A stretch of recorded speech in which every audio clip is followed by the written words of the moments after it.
5, 4, 3, 2, 1, 0.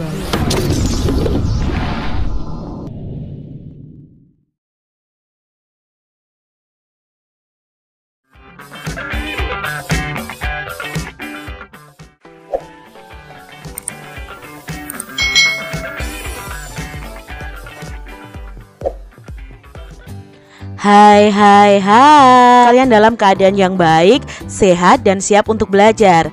Hari ini kita akan belajar bersama-sama untuk mata pelajaran tematik kelas 4.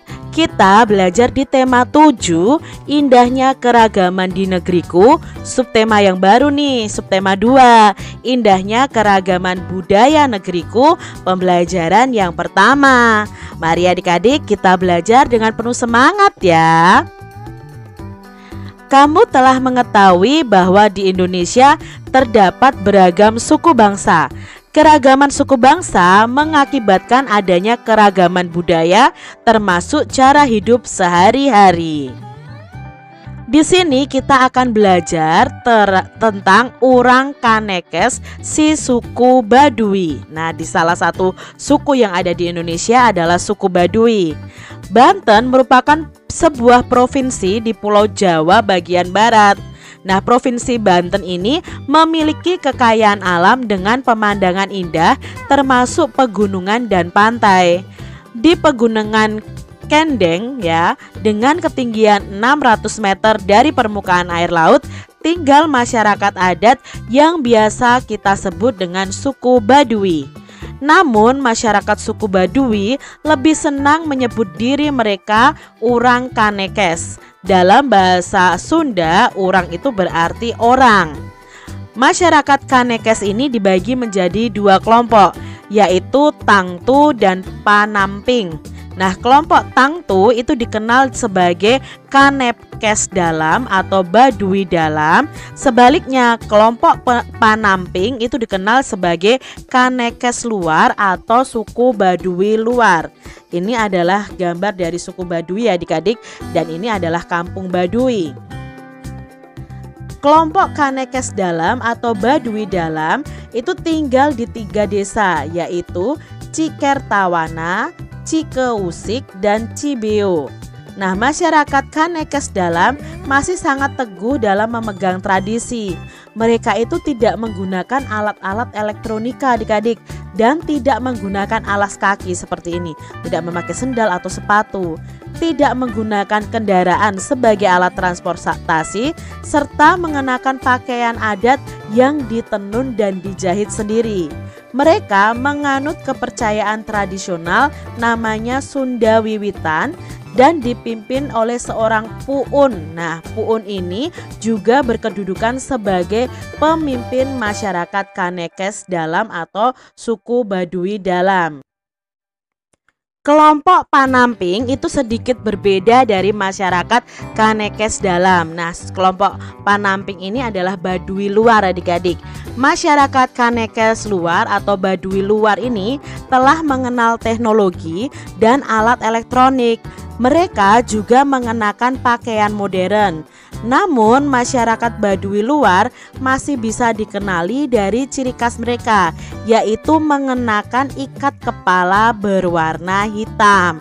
Itu tadi perbedaan dari suku Baduy dalam dan suku Baduy luar. Adik-adik, adakah kesamaan cara hidup suku bangsa Baduy dengan suku bangsamu? Jika ada, dalam hal apa? Jika berbeda, apa perbedaannya? Nah, mungkin perbedaannya dengan suku Baduy dalam ya. Kalau sukunya Kak Citra itu kan suku Jawa. Suku Jawa itu sudah mengenal barang-barang elektronik, sudah memakai alat transportasi ya, terus kemana-mana memakai alas kaki. Berbeda dengan suku Baduy dalam tadi ya, yang tidak mengenal alat elektronik. Mereka tidak memakai alat transportasi dan mereka itu tidak memakai alas kaki. Nah, mungkin itu perbedaannya. Untuk kesamaannya mungkin sama-sama ini ya adik-adik ya, sama-sama junjung tinggi tradisi ya. Kalau di Jawa tradisinya di tempat Kak Citra itu masih menjunjung tradisi. Misalnya ada namanya kalau di Jawa itu ada bancaan atau syukuran ya. Lalu kalau di Baduy tadi ya juga menjunjung tradisinya. Mungkin ada persamaannya seperti itu. Adik-adik, adakah kata sulit yang kalian temukan pada bacaan tadi? Kalau ada, kalian bisa tuliskan dan mencari artinya. Contohnya kalian bisa buat tabel seperti ini tentang kata sulit. Misalnya ada kata tradisi. Tradisi itu menurut Kamus Besar Bahasa Indonesia adalah kebiasaan turun-temurun yang masih dijalankan oleh masyarakat. Lalu tadi ada kata alat elektronik ya. Nah, alat elektronik ini artinya adalah alat yang bekerja yang menggunakan listrik. Lalu ada alat transportasi, itu alat atau kendaraan untuk mengangkut atau untuk pengangkutan. Lalu tadi ada kata teknologi. Nah, teknologi itu sarana untuk menyediakan barang-barang yang diperlukan bagi kelangsungan dan kenyamanan hidup manusia. Tadi dalam bacaan juga ada pakaian adat. Pakaian adat itu pakaian yang menunjukkan identitas yang biasanya dikaitkan dengan wilayah geografisnya. Tadi kan pakaian adatnya orang Baduy itu biasanya memakai ikat kepala, lalu mereka itu memakai kain tenun yang mereka jahit sendiri seperti itu. Tuliskan pokok pikiran dari setiap paragraf pada teks Urang Kanekes si suku Baduy. Nah, di sini menentukan pokok pikiran dari masing-masing paragraf yang ada itu biasanya pokok pikiran bisa di awal paragraf atau di akhir paragraf. Contohnya di paragraf pertama itu pokok pikirannya adalah di Pegunungan Kendeng tinggal masyarakat suku Baduy atau yang disebut dengan Urang Kanekes. Nah, di paragraf kedua masyarakat Kanekes itu terbagi ke dalam dua kelompok, yaitu Tangtu dan Panamping, dalam dan luar tadi adik-adik. Yang paragraf ketiga itu menjelaskan tentang masyarakat Kanekes dalam atau kelompok Tangtu itu masih sangat teguh dalam memegang tradisi. Yang keempat, paragraf keempat itu masyarakat Kanekes luar atau kelompok Panamping itu sudah mengenal teknologi dan alat-alat elektronik. Itu pokok pikiran dari masing-masing paragraf dalam bacaan tadi. Nah, dari teks Urang Kanekes si suku Baduy, kamu mengetahui budaya suku Baduy. Adakah kesamaan budaya suku Baduy dengan budaya suku bangsamu? Mungkin ada ya adik-adik ya. Ada persamaannya apa? Oh, misalnya kita itu masih kadang menggunakan pakaian-pakaian adat kita. Itu kan tadi suku Baduy juga masih memakai pakaian adat mereka ya, memakai kain tenun hasil jahitan mereka. Nah, budaya setiap suku bangsa itu mungkin memiliki beberapa persamaan dan mungkin pula memiliki perbedaan. Jika kita amati lagi dari teks Urang Kanekes si suku Baduy, ada sedikit perbedaan budaya suku Baduy luar dan suku Baduy dalam. Kalau masyarakat suku Baduy luar itu sudah biasa menggunakan alat elektronik. Sebaliknya, masyarakat suku Baduy dalam tidak boleh atau bahkan mereka belum mengenal penggunaan alat elektronik. Dalam kehidupan sehari-hari kita telah terbiasa ya adik-adik, bahkan mungkin tergantung pada alat-alat elektronik. Misalnya televisi, handphone ya, lalu kulkas. Banyak sekali alat-alat elektronik di sekitar kita yang membantu kehidupan kita. Lakukan kegiatan ini di dalam kelas atau di rumah kalian adik-adik. Nanti kita akan berhubungan dengan alat elektronik itu membutuhkan listrik. Nah, kita akan belajar ini nih. Tutuplah pintu dan jendela ruang kelas serta gorden yang ada. Jadi tutup pintu dan jendela di rumah kalian atau di ruang kelas serta gordennya.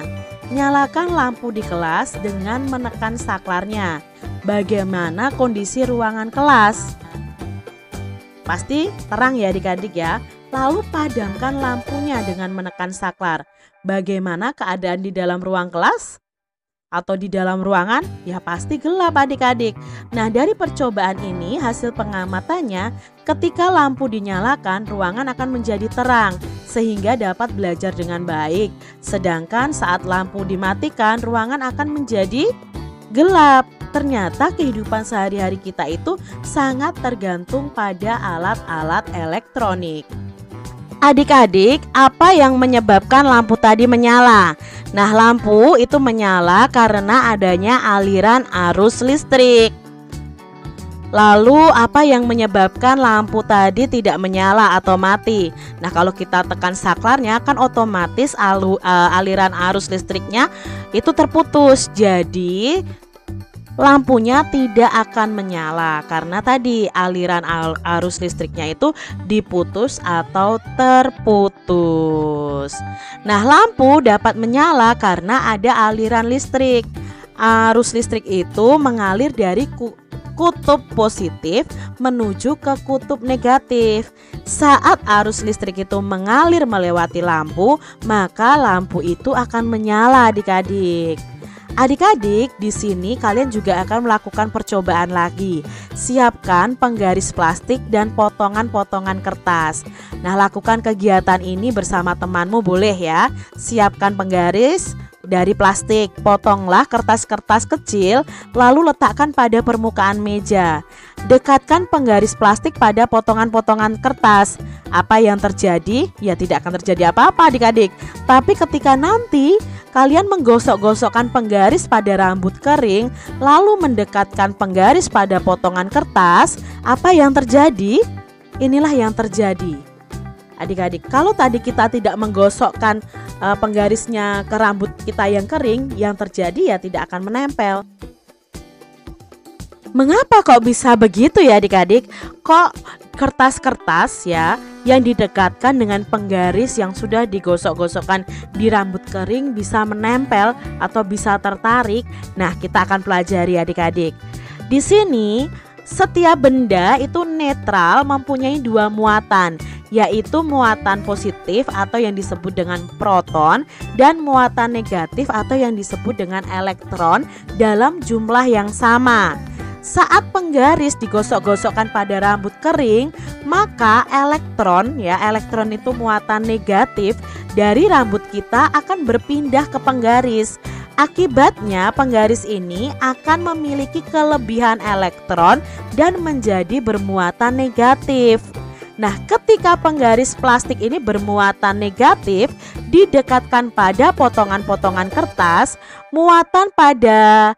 muatan negatif pada kertas itu menjauhi penggaris. Jadi sisi kertas yang dekat dengan penggaris menjadi bermuatan positif, sehingga potongan-potongan kertas ini akan tertarik oleh penggaris plastik tersebut. Nah, tarik-menarik antara muatan pada penggaris listrik dan potongan kertas ini merupakan salah satu bentuk gaya listrik. Pada pembelajaran sebelumnya kita sudah mengetahui apa pengertian gaya. Gaya itu adalah tarikan atau dorongan. Nah, di sini ada tarik-menarik antara muatan positif dan muatan negatif pada listrik, sehingga ini disebut dengan gaya listrik. Adik-adik, kita akan belajar listrik statis dan listrik dinamis. Jadi listrik itu dibagi menjadi dua, ada listrik statis, ada listrik dinamis. Apa itu listrik statis dan listrik dinamis? Yuk kita cari tahu bersama-sama. Muatan listrik yang terkandung pada penggaris plastik setelah digosok pada rambut kering tidak mengalir, sehingga disebut listrik diam atau listrik statis. Jadi listrik statis itu listrik yang diam. Nah, gaya listrik statis pada penggaris plastik itu hanya berlangsung sementara. Jadi listrik statis itu kebanyakan berlangsungnya hanya sementara saja adik-adik. Selama potongan kertas menempel pada penggaris plastik, terjadi perpindahan muatan listrik.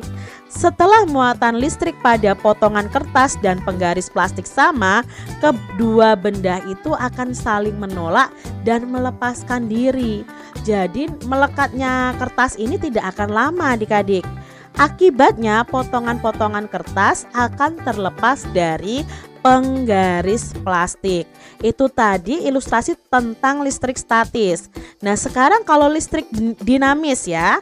Nah, pada listrik dinamis itu terjadi aliran muatan listrik.